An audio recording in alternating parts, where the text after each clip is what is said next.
का कार्यक्रम नगर के बहुत सिद्ध कवि श्री राजेश कुमार गोयल जी का प्रथम काव्य संग्रह हवा के इशारे का लोकार्पण हो रहा है और मुझे यहाँ पर मुख्य वक्ता के रूप में इस कृति पर अपने विचार व्यक्त करने हैं। आज का ये समारोह हमारे लिए इस मायने में बहुत महत्वपूर्ण है कि आज के इस कार्यक्रम में हमारे देश नहीं बल्कि दुनिया के जाने माने कवि,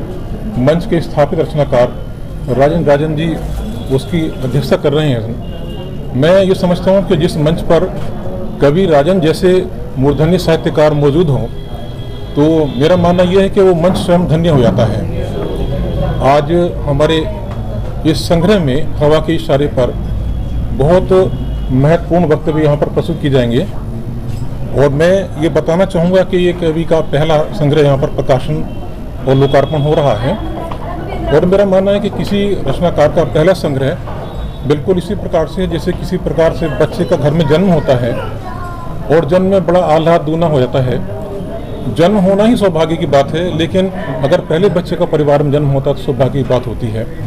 इसी प्रकार से अगर किसी रचनाकार का पहला संग्रह है तो उसका एक अपने आप में आनंद दुगना हो जाता है। कवि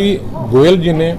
बहुत महत्वपूर्ण बातों का अपने तथ्य को इसमें रखा है।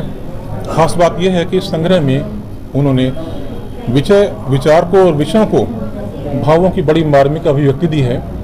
अधिकांश रूप से कवि लोग भावों के बड़े कुशल चितरे होते हैं, लेकिन मुझे इस संग्रह में एक महत्वपूर्ण बात ये महसूस हुई